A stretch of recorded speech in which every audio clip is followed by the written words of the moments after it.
lado y pues todos ustedes saben cómo está esta situación. Bueno, compañeros, hemos llegado al final de nuestro curso de estadística. Hemos venido haciendo un recorrido por, digamos, los conceptos fundamentales de lo que es la estadística descriptiva.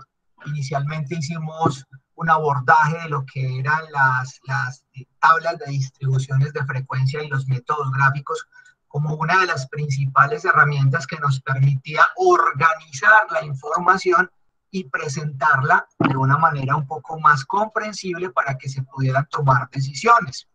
Luego, también como un factor de análisis de esa información, estudiamos lo que eran las medidas de tendencia central, que decíamos que básicamente eran medidas que permitían conocer qué tan dispersos estaban esos datos, qué tan alejados estaban esos datos entre sí, y por eso estudiamos lo que era, perdón, discúlpeme, qué tan concentrados estaban esos datos, perdón, discúlpeme, eso es lo que vamos a ver hoy. Por eso estudiamos conceptos como la media, la mediana y obviamente la moda dentro del análisis pues, de esas medidas de tendencia central. Y hoy, perdón, vamos a empezar a ver lo que son las medidas de dispersión. Y precisamente lo que pretende o a lo que apuntan las medidas de dispersión es a mirar o analizar qué tan dispersos están esos datos, qué tan alejados están esos datos de la media, para saber si ese análisis que yo estoy haciendo con esos datos, pues es o nos arroja un buen resultado y de alguna manera puedo empezar a concluir para la población. Entonces hoy vamos a analizar básicamente 3 medidas de tendencia, de dispersión, son muy sencillas digamos, de calcular, igual también vamos a tener el apoyo del Excel como única herramienta pues para cálculo de una forma mucho más rápida, más sencilla que ponernos a hacer el cálculo manual a través de una calculadora. Les tengo también una muy buena noticia, de pronto por ahí, no sé quién, un compañero, yo no sé si fue precisamente usted, quién sería el compañero, bueno, alguien me escribió y me dijo que, profe, de pronto esa reunión, esa última tutoría ya el 29, siendo que el curso termina, esta unidad en teoría termina el 2, si no estoy mal, ¿cierto? Entonces me comentaba pues que consideraba que era muy poco tiempo para resolver las actividades de la unidad, dado que incluso, como pudieron haberse dado cuenta, tenemos un trabajo escrito que reviste pues un poquito más de empeño, de dedicación en términos del tiempo, y obviamente pues va a tener una ponderación mayor sobre la nota definitiva. En ese caso, chicos, pues la noticia que les tengo es muy sencilla. Ustedes saben que nosotros inicialmente, voy a proceder en este momento a compartirles la pantalla para que visualicemos el aula que por aquí la estaba abriendo. Bueno, me confirman que estamos visualizando en este momento el aula virtual, ¿cierto? Bueno, entonces ustedes desde el principio eran conocedores que nuestro curso estaba o está distribuido en 4 unidades, ¿cierto? En este caso estaríamos en la unidad número 3, repito, correspondiente a lo que son las medidas de dispersión, que les comentaba que vamos a ver 3 medidas, varianza, desviación típica y coeficiente de Pearson, y esta unidad en teoría termina el 2 de mayo. La última unidad, que es la unidad 4, correspondiente al tema de probabilidades, que es solamente una introducción, pues era la unidad más corta, era una unidad que tenía un horizonte de tiempo de una sola semanita, es decir, desde el 3 de mayo hasta el 10, y valía el 10%. Entonces, ¿qué propuesta o qué noticia les tengo? Pues he tomado una decisión y es que en este semestre no vamos a ver nada de la unidad número 4. Es decir, vamos a finalizar con la unidad número 3, que es el estudio de las medidas de dispersión. De tal forma que el tiempo para desarrollar la unidad 3 nos vamos a llevar hasta el domingo 9. De tal forma que el trabajo final de la unidad número 3, que ahora obviamente les explico de qué se trata, porque van a aprender a manejar un georreferenciador muy chévere del DANE. Entonces, ese trabajo final tiene como plazo máximo el 9 de mayo. También les comento que ese trabajo final lo pueden realizar en parejas, si lo desean. Ay, profe, yo mejor me quiero hacer solo o sola. no hay problema. Pero si lo quieres desarrollar con otra persona, lo pueden entregar junticos. Eso sí, lo entrega uno solo de los dos, no tienen que entregarlo a los dos. Es más, les pido el favor de que no lo entreguen, sino una sola persona por cada pareja. Y en la primera hoja del trabajo debe ir en los nombres de las personas que participaron en su desarrollo como tal. Ahorita les explico pues de qué se trata. Es un trabajo que lo pensamos, y digo lo pensamos porque lo desarrollamos entre dos profesores, un profesor de la facultad precisamente de ingeniería, donde él tiene bastante experiencia, él es ingeniero ambiental, también del Colegio Mayor, y lo que tratamos de hacer era mostrar cómo esta materia de la estadística realmente sí tiene aplicabilidad directa, concreta y específica en la carrera de ustedes. Yo les contaba desde el primer día de clases, yo no sé si ese día, bueno, ese día hubo muy poquita asistencia, pero yo les contaba que conozco en este momento a compañeros de ustedes del sexto semestre que obviamente están haciendo práctica. Conozco a uno particularmente que hace la práctica en la empresa Argos, que les cuento que es una práctica muy bien remunerada. En prácticas está casi en 1,500,000, eso me parece una muy buena asignación. Bueno, pero ese no es el tema. El tema es que cuando estuvo en el proceso de selección, porque las empresas hacen procesos de selección, digamos que ellos tenían por un lado las pruebas, la entrevista con la psicóloga y todo aquello, pero tenían una prueba de conocimiento. Y les cuento, la prueba de conocimiento básicamente era el manejo estadístico. Les entregaron una base de datos con un montón de información, de sucursales, de negocios, de ventas, de materiales, de cantidad, no sé qué, y ellos con eso tenían que empezar a analizar, a hacer unas tablas dinámicas como las que ustedes vieron al principio para organizar la información, plantearse en unas medidas de tendencia central, la media, sobre todo la mediana, la media y el promedio, hablar también de medidas de dispersión, les depende la desviación estándar, y analizar un montón de datos. Entonces yo veía que 100% de esa prueba de conocimiento era este curso de estadística. Entonces de ahí los motivo mucho para que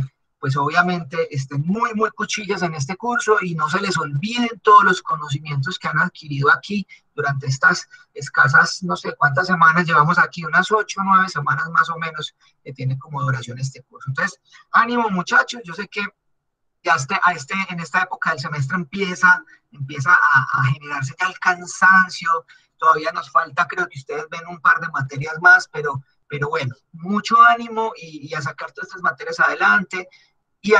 No solamente a sacarlas por sacarlas, es decir, a ganarlas, no, aprender realmente, a aprender, porque yo veo pues al compañero de ustedes que tengo bastante contacto con él en términos de las actividades que le ponen, de las funciones que tiene al interior de la empresa, y es bastante pesado, les cuento, o sea, allá es sin contemplaciones, son temas que ustedes vieron durante el semestre, algunos inclusive, durante la carrera, perdón, algunos inclusive les le ha tocado al hombre consultarlos, averiguarlos, porque son temas, pues uno obviamente no va a saber de todo, pero es pesado, muchachos, es pesado, pero bueno, en ese sentido aquí es donde se ponen ustedes a prueba, entonces mucho ánimo para esta carrera.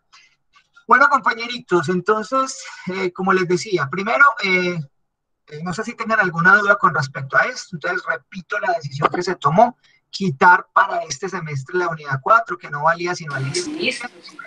Profe, disculpe. Dale.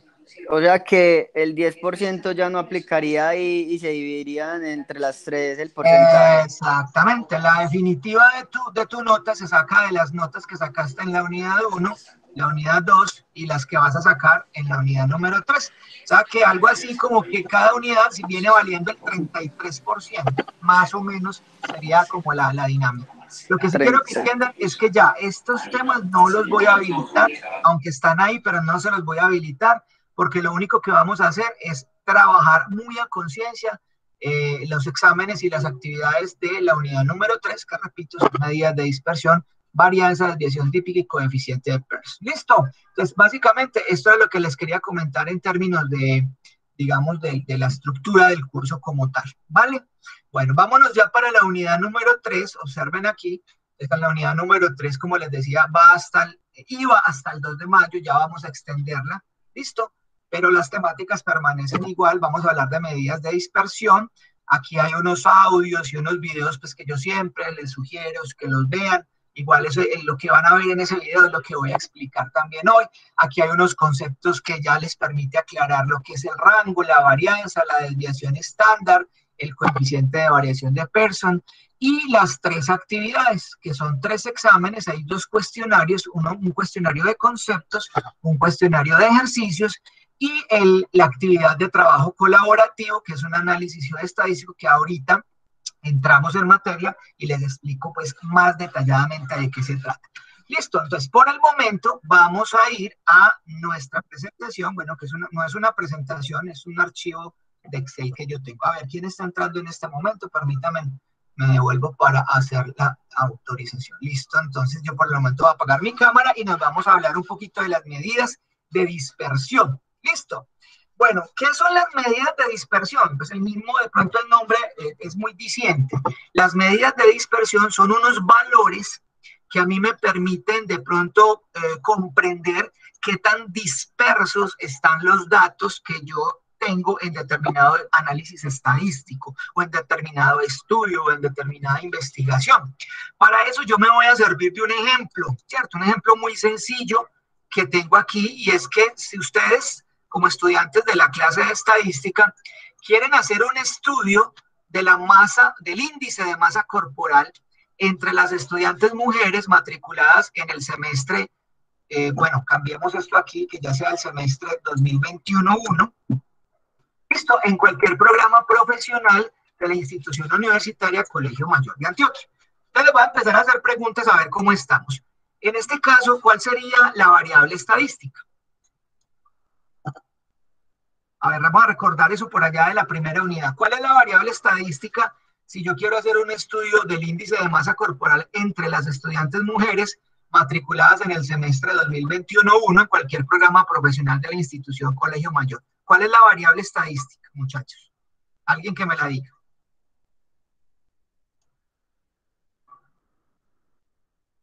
Ok. Dime, de una. Una variable discreta, no sé. No. ¿Cuál es? No qué tipo de variable es. ¿Cuál es la variable? ¿Qué es lo que ustedes deben estudiar? Esa es la variable estadística. Entonces, la masa corporal. El índice de masa corporal. Perfecto. Ahora sí, entremos en materia. Si la variable estadística, es decir, lo que nosotros queremos estudiar, es el índice de masa corporal, entonces, ¿qué tipo de variable es? ¿Se refiere si es cuantitativa o cualitativa? Sí, señor. ¿Qué tipo de variable es en este caso? Cuantitativa. Cuantitativa, claro, porque si estamos hablando de un índice de masa corporal, estamos haciendo referencia a un número, ¿vale? Muy bien, pero recuerden que cuando las variables son cuantitativas, pueden ser discretas o continuas. En este caso, ¿qué tipo de variable es? ¿Discreta o continua? Continua. Continua, claro que sí, porque si estamos hablando de un índice, entonces esos índices van a ser números reales, pues, es decir, en otras palabras puede ser un decimal, ¿vale? Porque el índice de masa corporal es un cociente que mide el total de tu masa dividido entre otros factores asociados a tu talla, a tu, no sé, ni sé muy bien cómo es. Altura, exactamente, la talla, y hoy al sexo, la edad, y eso te da el índice de masa corporal, ¿vale? Muy bien. Ahora, muy bien, ¿quién me dice cuál es la población de estudio? Femenino, pues las mujeres de cursos. Mujeres matriculadas en el semestre 2021 en el Colegio Mayor. ¿Todas las matriculadas? Sí, en cualquier programa profesional. Ok, entonces esa es mi población. Todas las mujeres que están matriculadas en el semestre 2021 en cualquier programa profesional, porque yo no sé si el Colegio Mayor tenga programas que no son profesionales, ahí no sé, ustedes me dirán, por ejemplo, existe formación técnica para el trabajo, el desarrollo humano, carreras técnicas. Medidas técnicas, sí. Bueno, entonces esas no harían parte de nuestra población. Nosotros únicamente vamos a tomar todas las mujeres matriculadas en programas de formación profesional en el 2021-1, es decir, todas las que están en alguna tecnología o todas las que están en alguna carrera universitaria. ¿Listo? Muy bien. Ahora, ¿qué es lo que pasa? Obviamente, esa población es muy grande, ¿cierto? Esa población, yo no tengo idea cuántas mujeres puedan haber matriculadas en programas profesionales en el Colmayor. Yo intuyo que tranquilamente pueden haber más de 7, 8 mil mujeres, tranquilamente, porque la población total del Colegio Mayor creo que está más o menos en los 18 mil, 19 mil estudiantes. Entonces, si estamos hablando de las mujeres, obviamente estudiantes de sexo femenino, matriculadas en cualquier programa profesional, pues tranquilamente podemos estar hablando de unas 7, 8 mil mujeres. Eso es una población muy grande, ¿cierto? Entonces, lo que uno hace, les contaba yo, era, bueno, como esa población es tan grande y resultaría no solamente costoso, sino también demorado, difícil, complicado, poder llegar a tomar la medida de cuál es el índice de masa corporal de todas esas 8 mil mujeres, pues entonces lo que hacemos es que elegimos una muestra, es decir, un pequeño grupito de esas mujeres. Ojo pues, pero hay dos condiciones fundamentales para que esa muestra realmente nos sirva. La primera condición es que sea representativa. Listo, entonces la representatividad me la da, entre otras cosas, digamos, el tamaño de la muestra. Que el tamaño de la muestra, pues obviamente va a depender del tamaño de la población. Entonces, para una población de 7.000, 8.000 mujeres, pues el tamaño de la muestra ha de ser una muestra significativa. Entonces, ahí viene, aunque nosotros no vamos a ver muestreo, yo les voy a mostrar que hay ciertas herramientas, muchachos, en la red. Hay una herramienta muy chévere, las voy a enseñar. Se llama SurveyMonkey. Es una herramienta que sirve para tamaños de muestra, para hacer encuestas y para hacer muchas cositas. Y entre ellas nos permite calcular el tamaño de la muestra. Buscamos tamaño de muestra SurveyMonkey y mire que aquí dice calculadora del tamaño de muestra. Entonces aquí simplemente nos dice, bueno, venga, cuéntame cuál es el tamaño. ¿La están viendo, chicos? Niños. Sí, señor. Ok, entonces miren que es bacana. Se las voy a compartir por aquí en el chat de la reunión, por si de pronto ustedes quieren conservar la referencia por ahí, y en algún momento por ahí que ustedes necesiten calcular tamaños de muestras. ¿Se acuerdan que el profesor de estadística les mostró una herramientica muy sencillita que sirve para hacer ese cálculo?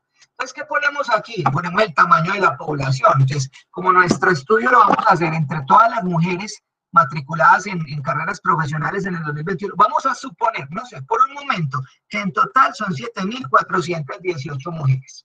Listo, supongamos. Ahora, esto del nivel de confianza, ¿cuál es la idea de yo hacer muestreo? Que yo haga la investigación, o sea, que yo mida el índice de masa corporal solo en el grupito de la muestra, pero que de alguna manera esa información que yo estoy obteniendo en ese grupito pequeño de la muestra me sirva para yo poder empezar a concluir ya para la población. Es decir, que de alguna manera la información que yo encontré en esa pequeña muestra sea la que refleje realmente el grupo grande de la población, y eso me lo va a dar un porcentaje o un nivel de confianza. Las investigaciones con rigor académico mínimo tiene que tener un 95% de confianza. Por eso ya la calculadora casi que lo trae ahí por defecto señalado. Porque en la medida en que yo disminuyo el nivel de confianza, pues el tamaño de la muestra va a disminuir, ahorita lo vamos a ver, pero en la medida en que yo disminuya el tamaño de la muestra, pues obviamente a mí me va a quedar la información que yo recojo en la muestra, pues no es como tan confiable como que digamos, ¿cierto? Y el margen de error, pues obviamente si el nivel de confianza es del 95, pues el margen de error será del 5. Y le decimos simplemente, entonces, vamos a calcular el tamaño de muestra. Mire que automáticamente me dice, vea, si el total de las mujeres que estudian en carreras profesionales del Colegio Mayor es de 7.418, el tamaño de la muestra, o sea, usted tiene que llegar para que el estudio sea representativo, tiene que llegar a 366 de ellas. ¿Listo? Usted me dirá, ay, profe, pero no son tantas. No, realmente no. Y es más, cuando la población crece, digamos, tiende a un crecimiento constante al infinito, el tamaño de la muestra se estabiliza. O sea, el tamaño de la muestra no sigue creciendo al mismo ritmo de la población. Ahorita lo vemos. Entonces, pero lo que pasa es que llegar a 366 personas no es sencillo. Pucha, ¿cómo harían ustedes si en este momento yo les hubiera puesto la tarea que era realmente la tarea que yo les coloco, sino que es que en pandemia, pues obviamente yo no les puedo pedir eso, ¿cierto? Pero yo les hubiera puesto este trabajo, vamos a hacer un estudio sobre la masa corporal de todas las mujeres del Colmayor. ¿Ustedes cómo llegarían a 366 mujeres? Mi teso, ¿cierto? Tendríamos que, no sé, inventarnos estrategias, crear un formulario en una herramienta para hacer análisis y encuestas, compartirla por correo electrónico, pedir los correos electrónicos allá en admisiones y decir, venga, facilíteme los correos y les enviamos esas encuestas a ver si realmente llegamos a la muestra. No es tan sencillo, es una cosa bien complicada. Pero miren lo que va a pasar. Lo que yo les decía, vamos a suponer que el nivel de confianza no es del 95, sino que nos vamos a ir para el 90. Mire cómo baja realmente la muestra. 68 personas solamente. Pero un nivel de confianza del 90% ya no arroja resultados válidos desde un punto de vista metodológico e investigativo. Ahí ya, pues, olvídese que usted paga una muestra, para una población de 7.418 y únicamente llegar a 68, eso es pues muy, no, es que mejor dicho no hay confianza. Listo. Entonces mejor siempre todo se deja con un 95 y con un 5% de margen de error. Ok. Ahora, miren lo que pasa. Profe, si nosotros duplicásemos la población, entonces el tamaño de muestra se duplica.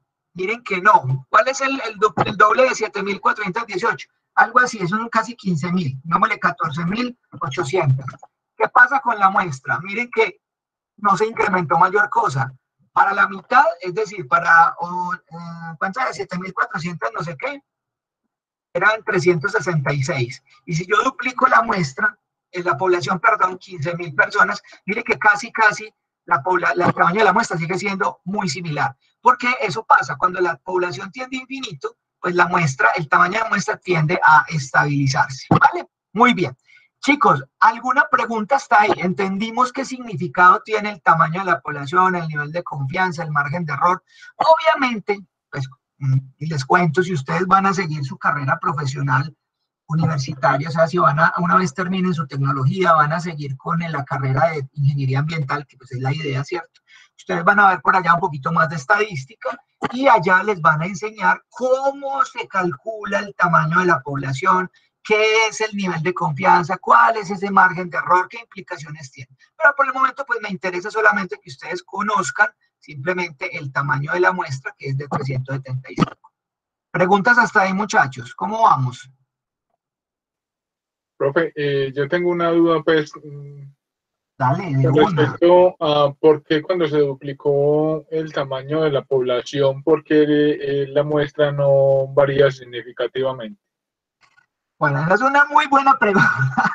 Es una magnífica pregunta, pero digámoslo, hombre, ¿y quién me está hablando? Porque no oí quién me habló, qué pena. Diomer. Diomer, hola Diomer. Bueno, Diomer, bueno, es una muy buena pregunta, pero lamentablemente no te pudiese explicar aquí porque requeriría un poquito de elementos de matemática que no tenemos, ¿cierto? Porque es que realmente ese nivel de confianza, digamos, del 95% con un margen de error del 5%, pues es lo que va a, ¿cómo te digo yo?, a determinar que el tamaño de muestra vaya en relación con el tamaño de la población. ¿Listo? Entonces, hay algo que se llaman los grados de libertad, cuando yo estoy haciendo un estudio probabilístico, y esos grados de libertad, pues matemáticamente dependen del tamaño de la población, pero no varían en la misma proporción que varía el tamaño de la población. Esa es básicamente pues como la explicación para no complicarte más, porque como te digo, lamentablemente pues necesitaríamos tener unos elementos un poquito más fuertes desde el punto de vista estadístico para explicar por qué el tamaño de la muestra se estabiliza, tiende a estabilizarse cuando el tamaño de la población se incrementa, se duplica, se triplica, ¿cierto? Eso tiene que ver con el nivel de confianza y el margen de error precisamente. Sí, porque eso es lo que ve de pronto uno como en las encuestas que hacen pues en política, que con una muestra demasiado minúscula, pues, y ya sacan pues unas cálculos, unas proyecciones pues de todo el país, y uno dice, pero ¿de dónde sacaron? Claro, no, y mira que ahí también es muy buena tu pregunta o tu inquietud, porque cuando yo estoy tratando, cuando yo hago ya el muestreo y yo saco los datos y la información para la muestra, realmente yo todavía no puedo empezar a concluir para la población. Porque para yo poder empezar a concluir para la población, en otras palabras, pues es que, profe, ¿cuántas eran las mujeres? 7.480 mujeres, vean la lista. Entonces la muestra es de 366 personas. Entonces yo saco cuál es el índice de masa corporal, de masa muscular de cada una de esas 366 mujeres, de forma que yo puedo sacar un promedio, y supóngase que a lo último el índice de masa corporal de esas mujeres es del 10%, por decir algo. Los deportistas me podrán decir si un índice de masa corporal del 10% es muy poco o mucho, no tengo ni idea, pero supóngase que sea del 10% el índice de masa corporal. Entonces, ¿de quién es ese índice de masa corporal? ¿De la población o de la muestra? De la muestra. De la muestra, solo de la muestra. Yo todavía no puedo empezar a concluir que es que la población también tenga un promedio de índice de masa corporal del 10%. Solo puedo empezar a concluirlo cuando yo haga las validaciones matemáticas del caso.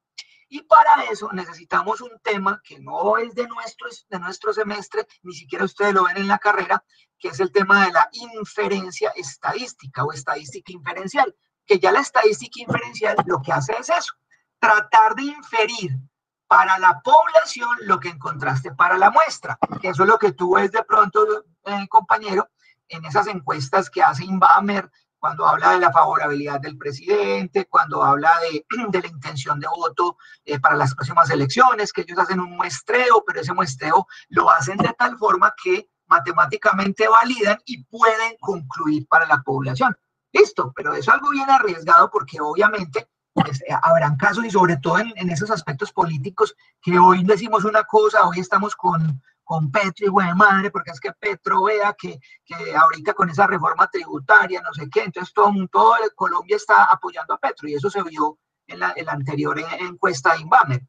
Pero puede ser que en un mes, por alguna razón, haya nuevamente un conflicto entre las disidencias de las FARC y el perdón, ya M19 no hay, disidentes de las FARC y el otro grupo, el EPL y no sé qué, entonces eso le baje la imagen a Petro y entonces otra vez todo el mundo para la derecha, al que diga Uribe. Y eso es muy riesgoso, ¿cierto? En política es muy, muy arriesgado, por eso es una lotería y por eso a estas empresas estadísticas para ese análisis de tipo político, pues les dan tan duro, porque es que eso es una lotería. Ellos dicen, no, es que esto que estamos mostrando hoy, pues el resultado de un estudio que hicimos hace 5 días.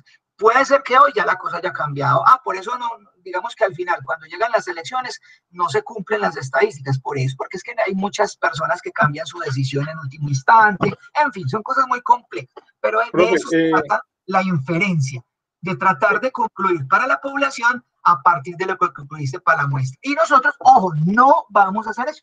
Porque no pero eso se saca con distribución de probabilidades.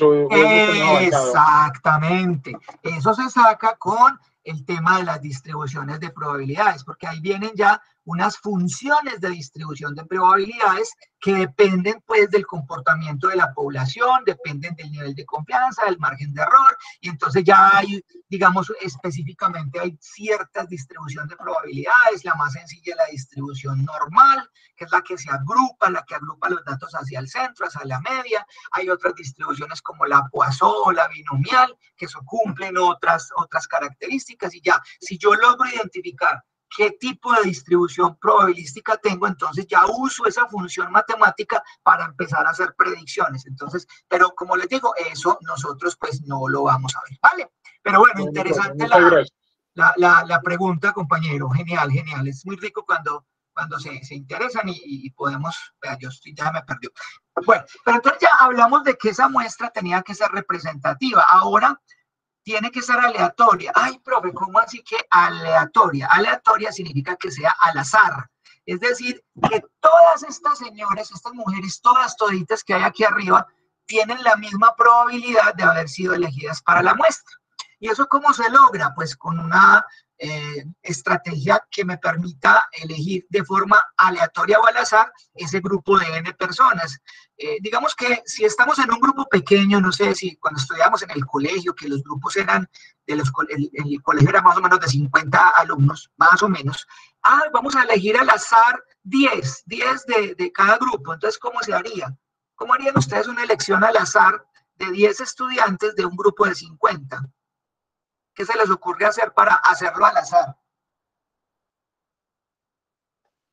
Que se enumeren de 1 a 2 y entonces elegir así los unos o los dos o algo por el estilo.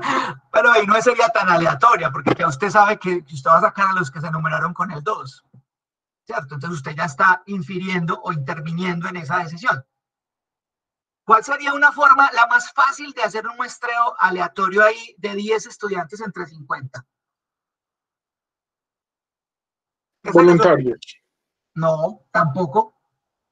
Porque entonces los voluntarios son los que salen y los que no fueron voluntarios no van a salir. O sea, usted no tiene la misma probabilidad de ser elegido. ¿Por qué? Porque usted no quería. Entonces ahí ya influye un deseo de la persona para pertenecer o no a la muestra y no se puede, tiene que ser aleatorio. Okay.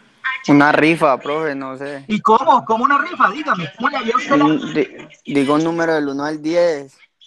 Y entonces, ¿quién elige el número que sale? Eso tampoco es aleatorio. ¿Ustedes no jugaron nunca Amigo Secreto? Sí. Entonces, y eso no sería aleatorio. Una bolsa con todos los nombres. Exactamente, una bolsita, meta todos los nombres ahí, ya, y saquemos a los 10 que van a hacer la muestra, eso sería. Ahora, una muestra, pues obviamente no se puede hacer así cuando estamos hablando de 7.480 mujeres que estudian en Colmayor, y tenemos que elegir 366, pero existen programas, software que lo hacen, eligen aleatoriamente, o incluso el Excel te permite hacer eso. Tú colocas un listado de N datos y el Excel mediante una función puede elegir aleatoriamente el número que tú quieres. Eso también es otra opción. Pero bueno, eso es lo de menos. Sin embargo, nosotros, muchachos, este tema del muestreo no está dentro de la ¿cómo se diría? ¿Cómo se dice eso? Dentro de la propuesta, pues, de este curso de estadística. No hay nada de muestreo, sino que a mí me parece, pues, como importante contarle a los muchachos qué es eso del muestreo, porque seguramente ustedes en el otro semestre van a tener que ver una materia en la que van a hacer un taller de datos ambientales y ahí van a tener que aplicar todas estas técnicas que yo les estoy hablando. Bueno, entonces realmente ya hablando un poquito, cuando ya tenemos el muestreo y hemos hecho el análisis de la variable estadística en el muestreo, es decir, en este caso, ya a esas mujeres les hemos ido a medir el índice de masa corporal y ya tenemos los datos. Vamos a suponer por un momento absurdo que esa muestra era de 17 chicas. Bueno, y de pronto aquí me van a disculpar porque aquí me equivoqué. No, realmente aquí no estamos mostrando el índice de masa corporal, sino la masa corporal. Entonces supongamos, obviemos lo del índice y simplemente digamos que no era el índice de masa corporal, sino un estudio de la masa corporal, ¿vale? Para que no nos vamos de la masa corporal. Entonces realmente supongamos por un momento que, repito, que esa muestra nos dio de 17 personas, 17 chicas.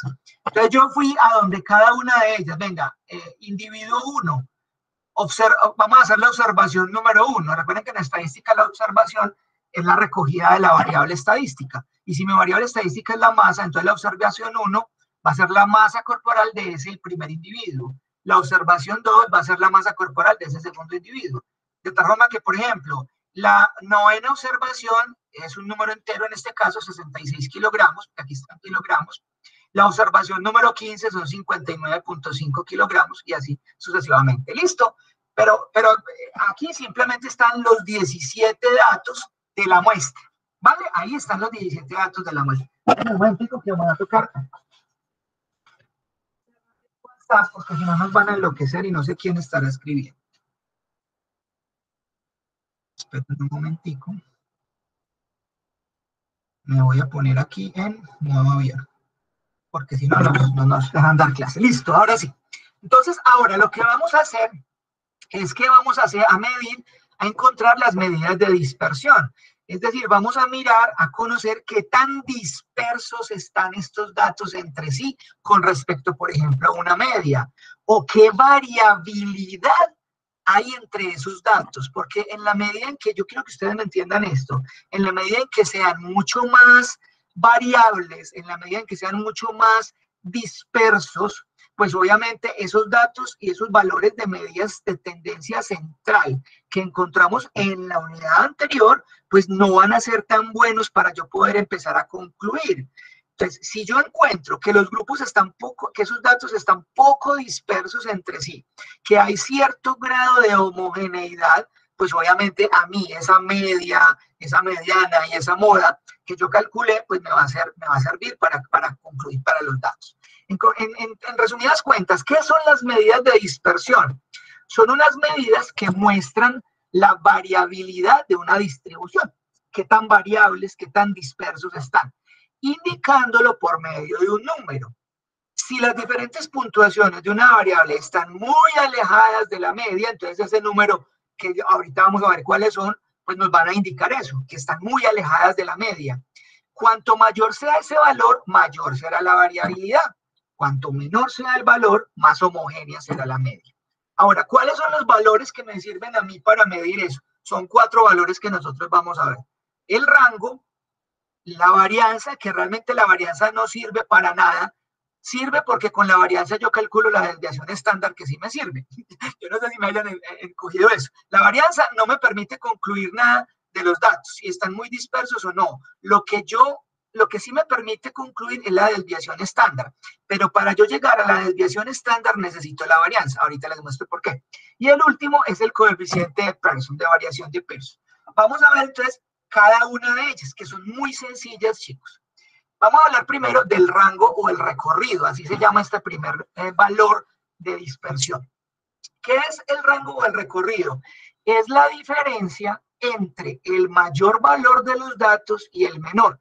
Eso me va a permitir establecer qué tan separado está el menor del mayor dato. Si yo estoy hablando de edades, por ejemplo, y en un grupo el menor tiene 8 años y el mayor tiene 76, pues obviamente, miren que el recorrido de llegar a 5 a 76 son 71 años. Ese sería el recorrido de ese grupo de edades, que es muy grande, ¿cierto? Que uno espera que las personas se agrupen más o menos en edades más o menos homogéneas. Y mire que eso pasa siempre con nosotros los seres humanos. Los ardinos de los niños se agrupan entre los niños, los jóvenes entre jóvenes, los mayorcitos entre mayores, los maduros entre maduros, las personas de adulto mayor, ¿cierto? Siempre hay como una cultura, una tendencia a asociarnos entre personas de más o menos de edades similares. Entonces, esto es lo que permite hacer el rango de recorrido, medir qué tan disperso está el menor del mayor dato. Y esto es muy fácil, simplemente, ¿cómo hacemos o cómo encontramos el rango de recorrido? Que se representa con una RE. ¿Sí? Eso significa estadísticamente rango o recorrido. Simplemente a la mayor observación, al mayor XUI, le vamos a quitar el menor XUI. Entonces, volvamos a nuestro ejemplo. ¿Se acuerdan que habíamos dicho que a nivel de ejemplo era una muestra de 17 chicas y que a cada una de esas chicas le habíamos medido simplemente la masa corporal? Entonces yo ya simplemente la coloco aquí y las organizo. Ustedes saben ya que el Excel permite hacer esa organización. Si yo tengo un conjunto de datos que no está ordenado, yo lo señalo con el mouse, me vengo para datos y aquí hay una opción que dice ordenar. Yo los puedo ordenar y ampliar la selección. Si amplío la selección es porque en la medida en que ordene estas celdas de la columna C, se me ordenarían las de la columna B, pero yo no necesito. Voy a decir que me continúe con la selección actual. O sea que esta columna me queda igualita y esta es la que se me va a mover.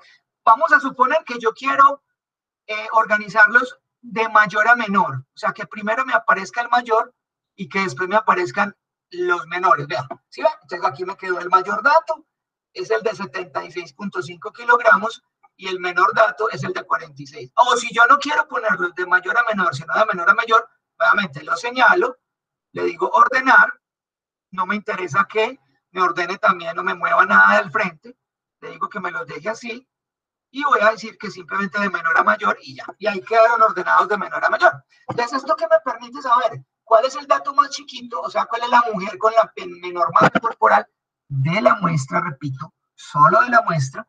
¿Y cuál es la mujer con la mayor masa corporal de la muestra? Si yo encuentro el rango, pues simplemente es el mayor menos el menor, o sea, 76.5 kilogramos menos el 46.8. Esto me da que el rango o el recorrido es de 29.7. También puedo interpretar algo de ese rango, y es que la mayor diferencia entre las masas corporales de esas chicas de la muestra, la mayor diferencia será de 29.7. No hay otro caso en el que hayan dos mujeres que tengan una masa corporal cuya diferencia sea mayor de 29.7 kilogramos. Esto me permite a mí inferir, a partir del estudio, digamos, de los datos que yo tengo ahí, como qué tan alejados están los unos de los otros.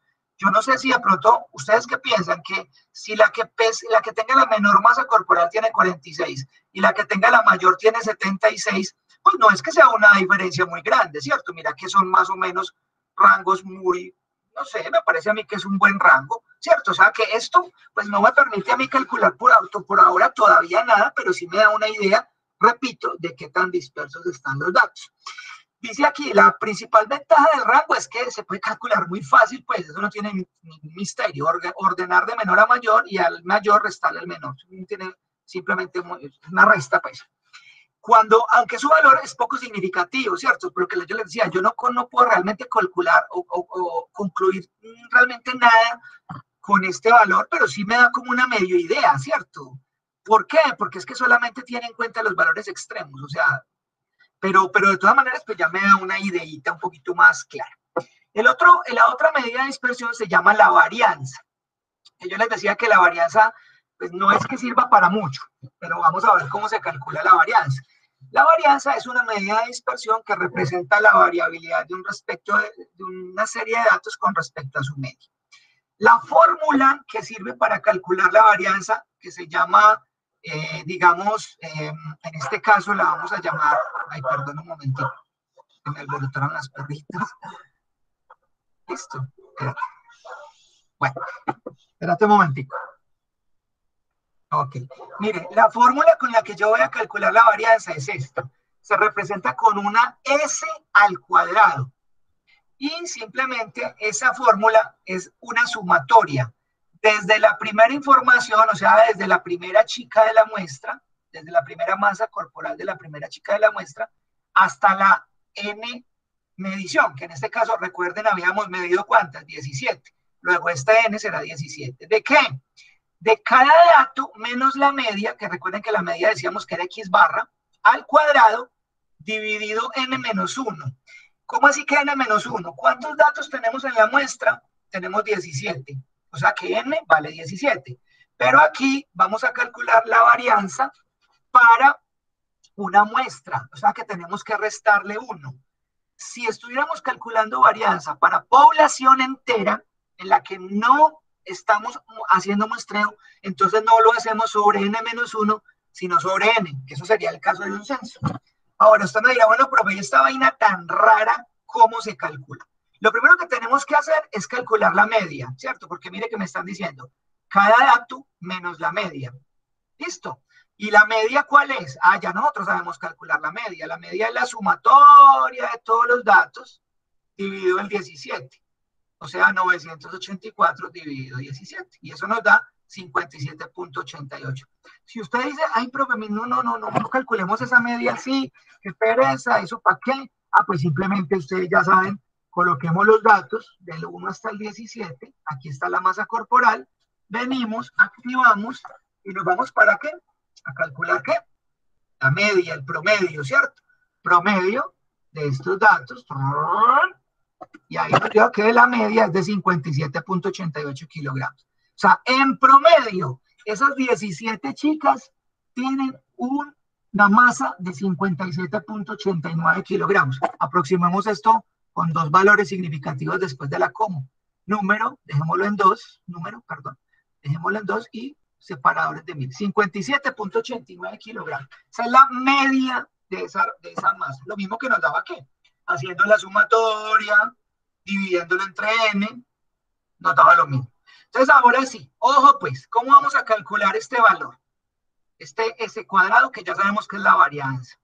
Tenemos que hacer la resta de cada dato, miren, cada datico menos la media, y después hacer la sumatoria.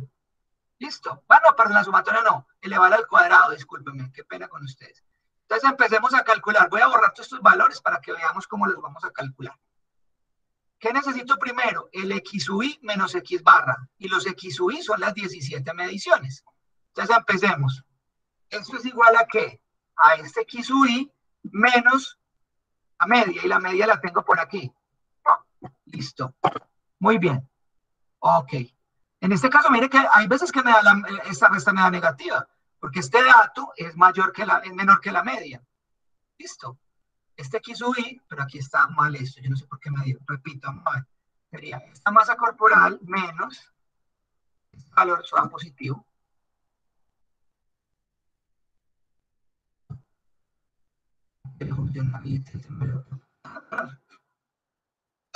Vamos a ver, muchachos. De nuevo, este valor, sí me da negativo, obvio. El dato es menor que la media. Menos, no quiere funcionar, chicos, ¿qué hacemos?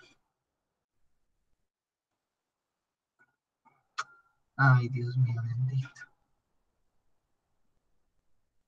A tocar hacer un parapeto aquí, muchachos, qué pena. Me suele pasar en algún momento con mi Excel. Listo.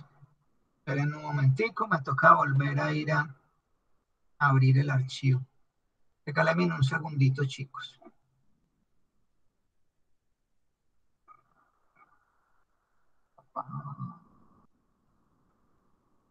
Dispersión. Bueno. Listo. Bueno, entonces estamos viendo el archivito, ¿cierto? Muchachos, ¿confirman, por favor? Sí, señor. Ok, qué pena, no sé qué le pasó a este aparato. Entonces les repito, ya calculamos digamos, la media. Entonces aquí empecemos a calcular esta resta. Cada dato menos la media. Entonces, esto es igual a este, simplemente menos este.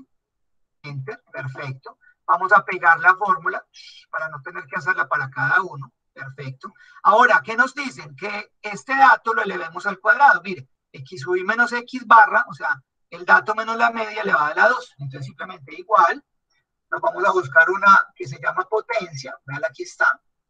Vamos a elevar este valor a la 2, aceptar, y sumamos esto. Perfecto. Lo pegamos. Y después ya vamos a hacer la sumatoria, porque mire que me están diciendo que haga la sumatoria. Entonces, ¿la sumatoria de qué? De todos esos valores, la suma. Perfecto, perfecto, muy bien. Y simplemente vamos a decir formato de celdas, número, separador, y pongámosle 2 cifras significativas. No, 55 o 593.70. ¿Estamos bien? Ok. ¿Y no dio bien esto? No. Perdón, esto está malo.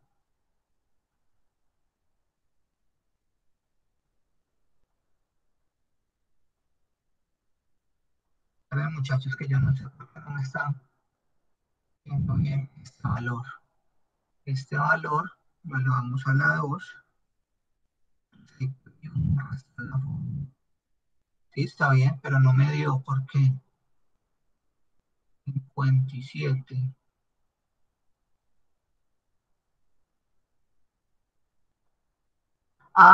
Claro, qué bola yo. Aquí me toca fijar esta celda, no la fijé. ¿Se acuerdan?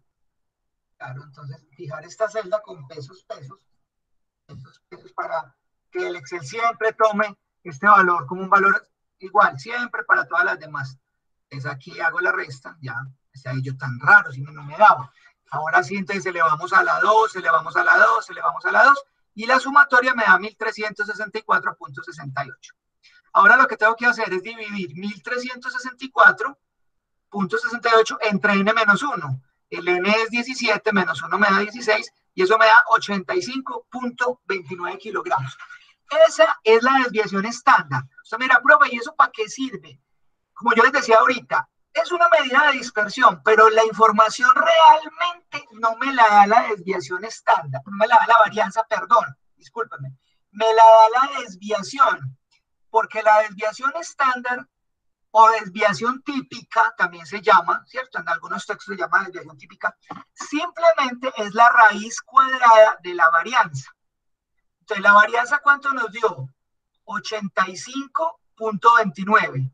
Ahora, la desviación es la raíz cuadrada de la varianza, o sea, en este caso, ¿cuánto es la raíz cuadrada de 85.69 kilogramos al cuadrado?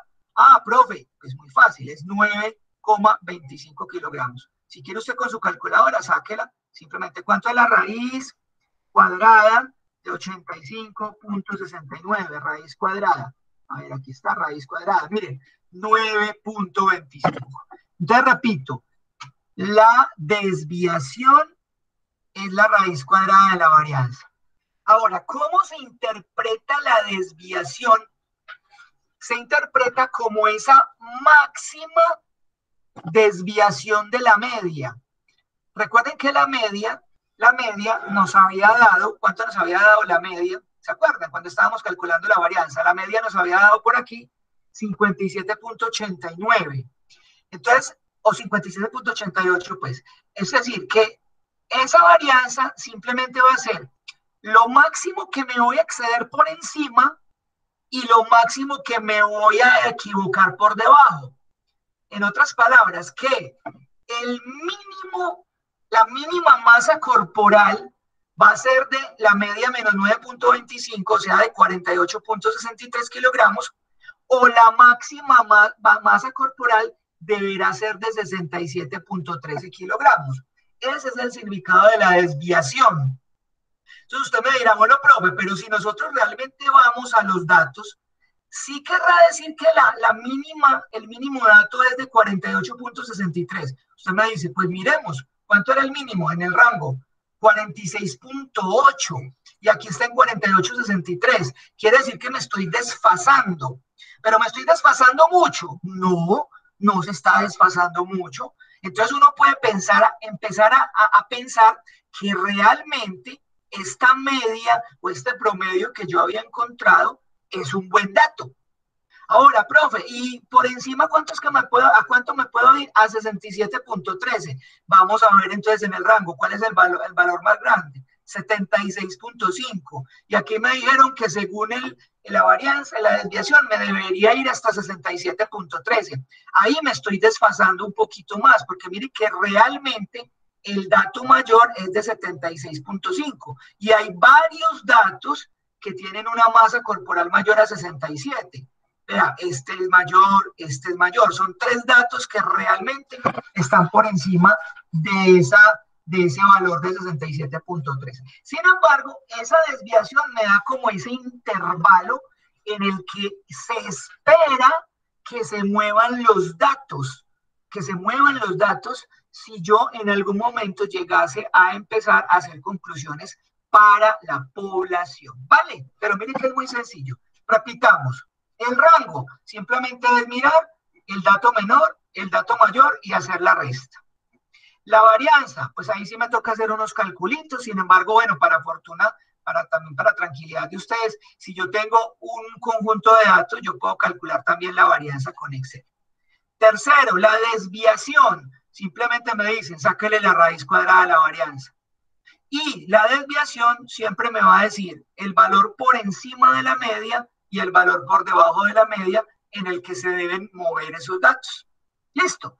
Pero hay otro valor que es muy importante, que se llama el coeficiente de Pearson. Ese coeficiente de Pearson es un valor porcentual. Simplemente se define o se denomina como el coeficiente de variación de Spearman como una medida, porque también se puede llamar de Pearson a Spearman. Es una medida estadística que nos indica acerca de qué tan dispersos relativamente están de los datos entre sí. Y cuando yo hablo de relativo, me tengo que referir a porcentaje. Su cálculo, como dice aquí, se obtiene al dividir la desviación típica, que ya la calculamos, ¿cierto? Que es la raíz cuadrada de la varianza, entre el valor absoluto de la medida del conjunto. Y ya también tenemos el valor absoluto de la medida del conjunto, de la media, perdón, disculpen, de la media del conjunto. Y por lo general se expresa en porcentaje. Entonces vamos a hacer simplemente, ¿cuál es la fórmula? Coeficiente de variación es igual, repito, a la desviación dividido el valor absoluto de la media. ¿Por qué el valor absoluto? Para garantizar que siempre sea positivo. Porque es que hay algunas ocasiones en las que puede suceder que la media sea algo negativo. ¿Por qué? Porque estoy midiendo, por ejemplo, disminuciones en las tasas de interés, pérdidas, digamos, en los balances generales de las empresas producto de la pandemia. Entonces, esos son valores negativos. Pero aquí, para yo calcular un coeficiente, no puedo considerar un valor negativo, por eso lo encierro en barritas, que indica que lo vamos a tomar siempre positivo. Entonces, simplemente dividamos 9.25 porque era la desviación, ¿cierto? Mire que la desviación nos dio 9.25. Repito, ¿y cómo calculamos la desviación? Como la raíz cuadrada de la varianza. Entonces ya, aquí sería simplemente el 9.25 dividido la media. En este caso no tenemos problema porque la media a nosotros nos quedó positiva. La media o el promedio nos quedó de 57.88. Entonces 9.25 dividido 57.88 nos da 0,15. Si multiplicamos ese 0,15%, pues nos da un porcentaje del 15%. ¿Qué quiere decir? Que esa variación de los datos en este ejercicio, en el que hicimos el muestreo de estas 17 chicas, esa variación está en el 15%.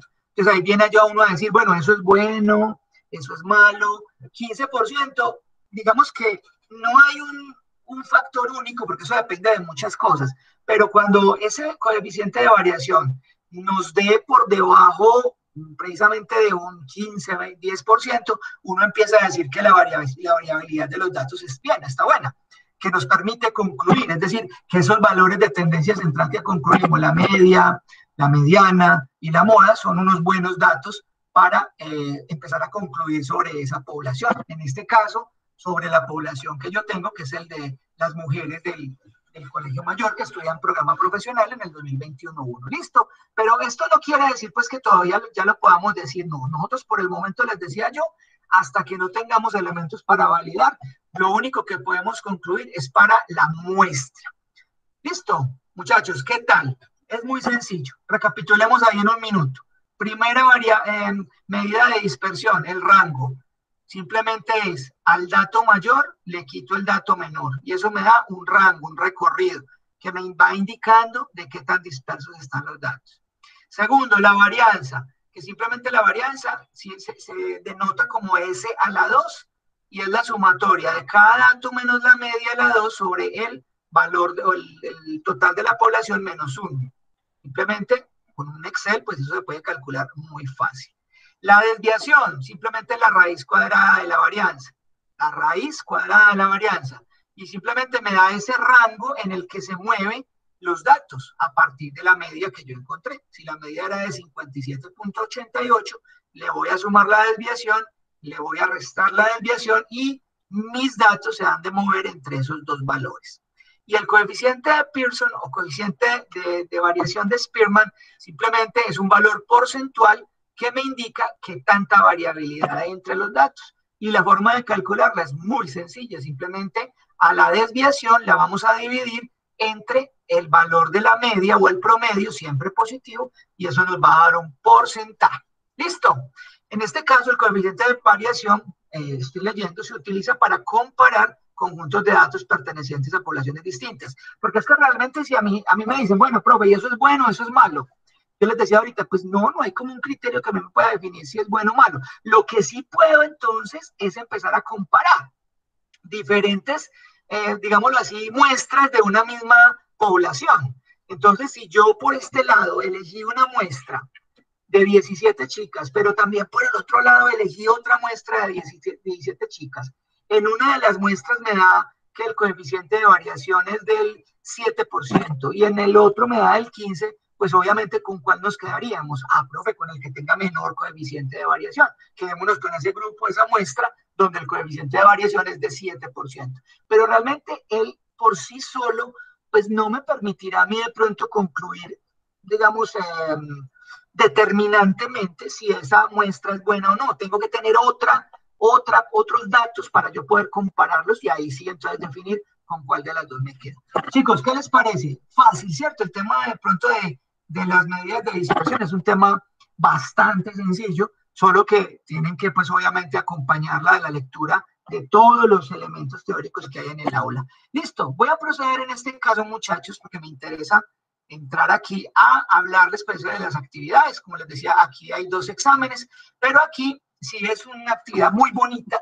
Esta actividad del trabajo de análisis estadístico es una maravilla porque esta herramienta del DANE es una berriondera. Entonces vamos a entrar aquí y aquí nos van a explicar muy claramente cómo se hace. Lo primero que les dicen es que van a entrar a la página del geoportal del DANE. Vea que aquí está el vínculo. ¿Sí ven dónde se me activan? Si lo ven aquí, que si aquí se me activa, aquí entramos, pero yo no voy a entrar todavía. Simplemente cuando entremos nos vamos a situar en esto, nos va a mostrar esta primera página y aquí hay un vínculo, un botoncito que dice geovisores. Entonces yo hago clic ahí en el geovisores. Luego me aparecerá esta nueva pantalla que dice, pues dentro de geovisores hay un botoncito que dice análisis geoespacial. Vamos a hacer clic ahí. Listo. Cuando hagamos clic ahí, se nos va a desplegar una nueva pantalla mostrándonos una información disponible de nuestro territorio para que podamos desarrollar el análisis estadístico. Ubicado en la parte izquierda de la aplicación están las siguientes 3 opciones. Paso 1, dice, seleccione el tipo de análisis que deseamos hacer. Entonces, ya incluso el georreferenciador trae, digamos, ya ha señalado el análisis por área. Nosotros no vamos a hacer mapas de calor, sino análisis por áreas. Listo, entonces hacemos clic en análisis por áreas. Luego, abajito dice, paso 2, en el mapa está viendo un marcador. Arrástrelo hasta el lugar del interés o escriba su ubicación. Es decir, aquí vamos a escribir nuestra ubicación. Esto es casi como un Google Earth, pero mucho más interesante porque nos va a arrojar información de ese sitio. Listo. Ahorita vamos a ubicarnos aquí en 3 sitios diferentes. En el paso 3 vamos a seleccionar el método para obtener información. El método es área alrededor de la ubicación. Y aquí con el mouse usted puede traer esta flechita y alejarse del sitio que usted puso como georreferenciador y aumentar el radio. Yo lo puedo poner a 1000 metros, 2000 metros, 3000 metros. Nosotros lo vamos a poner a 500 metros. Ahorita lo vemos cómo. En el paso 1 tendrás seleccionado entonces el análisis por área. En el paso 2 vas a digitar 3 sitios. Primer sitio, Colegio Mayor de Antioquia. Listo. Segundo sitio, lugar donde usted se encuentre en el momento en el que está haciendo la tarea. Puede ser su casa, puede ser el trabajo, no sé, donde quiera. Y tercer sitio, el Estadio Atanasio Girardot. ¿Listo? O sea que tiene que hacer 3 veces el ejercicio, porque tienes que llenar esta tabla. Vas a encontrar 500 metros a la redonda del Colmayor, ¿cuántas personas hay? ¿Cuántos hombres? ¿Cuántas mujeres? ¿Cuántos número de hogares hay? 500 metros a la redonda del Colmayor. ¿Y cuántos números de viviendas hay en 500 metros a la redonda del Colmayor, del lugar donde usted vive y del Atanasio Girardot? Entonces, ¿cuántos datos tiene que hacer? Para cada uno de estos lugares vas a encontrar el número de personas, 500 metros a la redonda, entre hombres y mujeres, el número de hogares y el número de viviendas. Después de que tengas esa tabla llena, la llevas al Excel y ahí empiezas a trabajar. Entonces vas a responder cuál es el valor promedio de personas por hogar en el radio seleccionado para cada lugar, para el Colmayor, para el lugar donde usted esté y para el Atanasio. ¿Cuál es el número promedio del total de personas en el radio? Otro aspecto. ¿Verdad? Uno es el número de personas, ¿listo? Por hogar. Aquí está, número de hogares, número de personas por hogar y número de personas en el radio simplemente. ¿Cuál es el promedio de habitantes por vivienda? Basándonos en el gráfico de grupos decenales, ¿cuál es la varianza y la desviación típica de la distribución de datos? Calcularla para los 3, o sea, para Colmayor, lugar donde usted se encuentra, Atanasio Girardot, y calcular el coeficiente de variación también, que ya lo sabemos hacer. Y lo importante es qué conclusiones puedo obtener. Ahorita les muestro cómo se maneja ya la herramienta. el análisis de caso. Aquí hay un punto maravilloso, porque esto es un punto que ustedes tienen que conocer para su campo de estadística como tal. Miren, para saber qué tan concentrado o dispersa se encuentra la población, se busca la relación que hay entre la cantidad de personas que viven en un lugar y la extensión del espacio que habita. El resultado se expresa en kilómetros cuadrados. A esta relación se le llama densidad de población o población relativa. Una de las medidas más importantes que ustedes como tecnólogos en gestión ambiental tienen que tener. ¿Cómo se calcula entonces? Se calcula como el total de la población dividido a determinada superficie. Y eso me da la densidad poblacional, ¿vale? Relativa. La forma de calcular la densidad en un territorio está definida por la fórmula mostrada aquí, esta moradita, donde las unidades de resultado siempre serán habitantes por kilómetro cuadrado. Es decir, si hay, no sé, si hay 800.000 habitantes en una superficie de 200 kilómetros cuadrados, pues entonces hablemos de que hay 80.000 habitantes por kilómetro cuadrado. Esa sería la densidad. ¿Listo? Aquí hay un ejemplo, una población de 9.800 dividido entre una superficie de 15 kilómetros cuadrados nos da que hay 653 habitantes por kilómetro cuadrado. Entonces, de nuestro ejercicio de la superficie de referencia, la superficie de referencia es constante con un tamaño de 0.79 kilómetros cuadrados. ¿Listo? Calcule la densidad de la población. ¿Por qué 0.79? Porque es que realmente, y esto es un buen dato, si nosotros estamos haciendo un radio de 500 metros, se forma una circunferencia con un radio de 500. ¿Cuál es el área de una circunferencia con un radio de 500? Es 0.79 kilómetros cuadrados. Yo ya les di el dato para que no tengan que estresarse convirtiendo. ¿Listo? Calcule la densidad de población para cada punto, cómo se interpreta y cuál sería la relación directa entre ese alto número de densidad respecto a problemas ambientales. Mire, una pregunta maravillosa. ¿Cuál es la relación directa entre ese número de densidad poblacional respecto a problemas ambientales y qué problemas se ven asociados? Por eso este trabajo lo ampliamos tanto y le vamos a dar tanto valor. Ahora, entremos al georreferenciador para que lo vean, que no es tan horrible. Vamos a entrar aquí. Mire pues todo el paso. Entramos. Listo. Mire que aparece. Ahí ya estoy en internet. ¿Me están viendo la pantalla, chicos? Niños. Sí, señor. Bueno, ahora nos vamos Sí, para...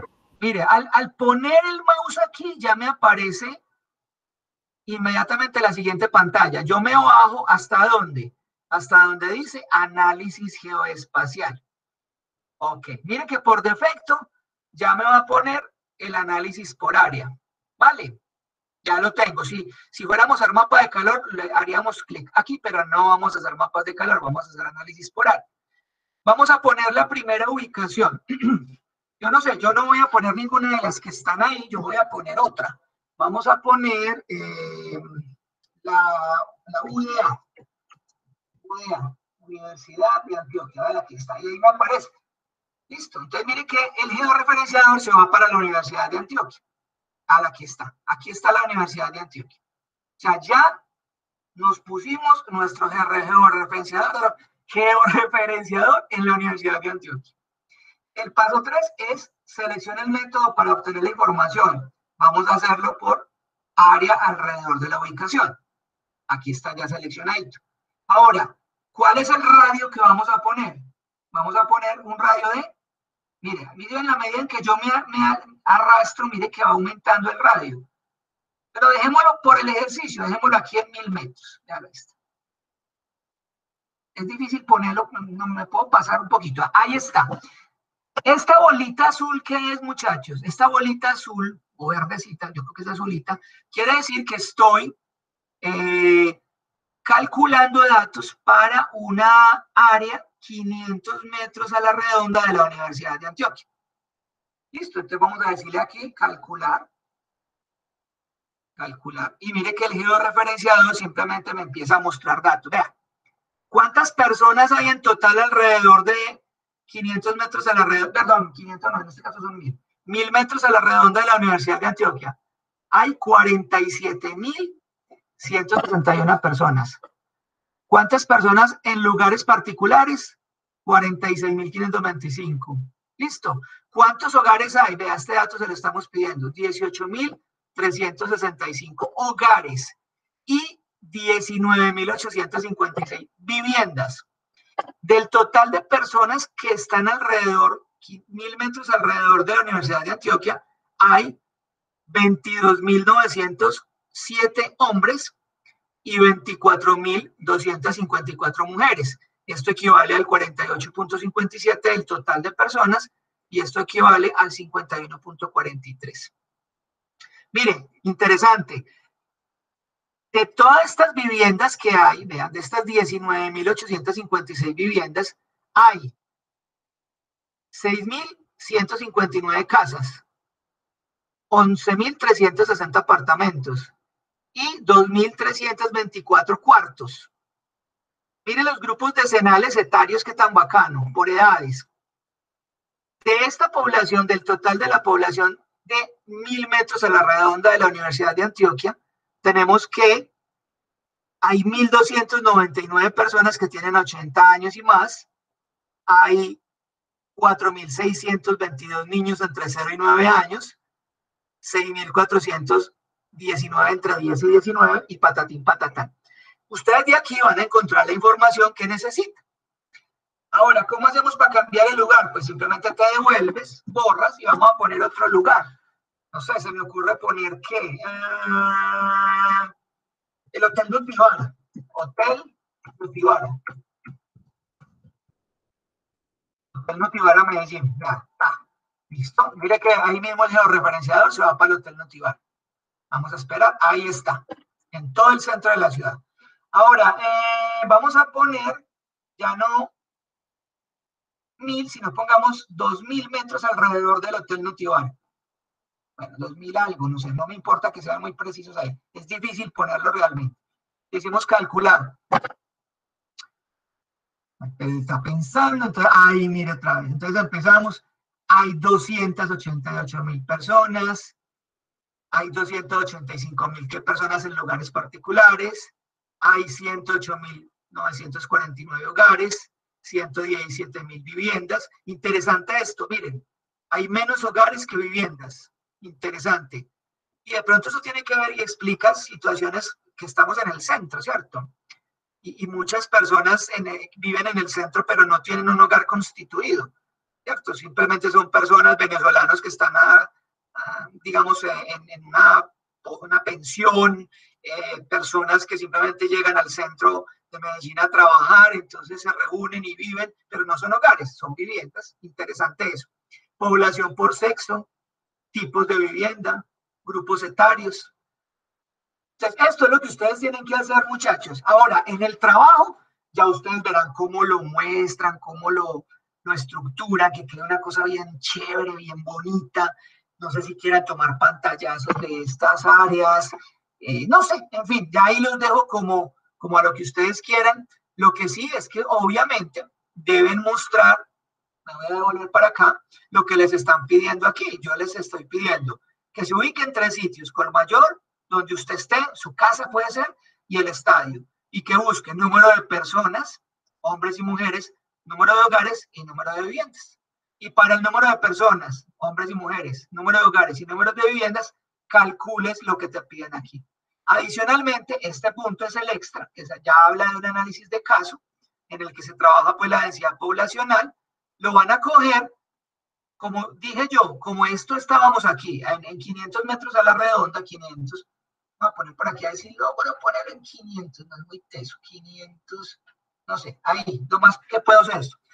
Quiere decir, si esto es de 500 metros a la redonda, estos son 500 metros a la redonda, pues obviamente calculen el área, y el área ya está calculada, el área en kilómetros cuadrados de una circunferencia de 500 metros, pues ya no lo dieron, simplemente nos están diciendo que el área es de 0.79 kilómetros cuadrados. Entonces, para cada uno de esos sitios me vas a calcular la densidad poblacional, cómo la interpretas y qué relación habría de esa densidad con posibles problemas medioambientales. Ahora, usted me tendrá que buscar qué problemas medioambientales hay en esas zonas. Ni idea. Eso ya hace parte de su disciplina, compañeros.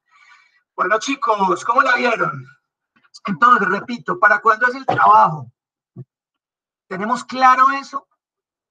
¿Tenemos claro para cuándo es el trabajo? Hasta el 9 de mayo. Para el 9. Exacto, domingo 9 de mayo. ¿Por qué? Porque el curso en teoría termina el 10. Entonces el 10 yo como mínimo para calificar y montar notas y pues hacer todo lo propio. Listo, entonces como mínimo, pero plazo máximo el 9. Repito, lo pueden hacer en parejas, no hay problema. Eso sí, lo sube solamente uno y en la portada del trabajo se colocan los dos nombres. Quiero cosas bien presentadas. Ojo, pues yo voy a tirar muy duro con la presentación del trabajo, porque como yo les dije por ahí alguna vez, en la primera unidad me entregaron unos trabajos que, mejor dicho, no merecen perdón de Dios. Unos trabajos muy mal presentados. Entonces aquí, unos trabajos muy organizados, muy bien hechos, muestran los procedimientos, algo que parezca que de verdad sea de estudiantes de universidad. Esto aquí no es un bachillerato por radio, ni es una escuelita de Doña Rosa, no. Ustedes van a ser profesionales y como profesionales tienen que hacer unas cosas muy bien hechas, compañeritos. Compañeros, no siendo más, yo les agradezco la asistencia de hoy y de todos los otros días. Hoy me pareció particular porque vi muchas personas en la reunión. Pero ya se salieron dos.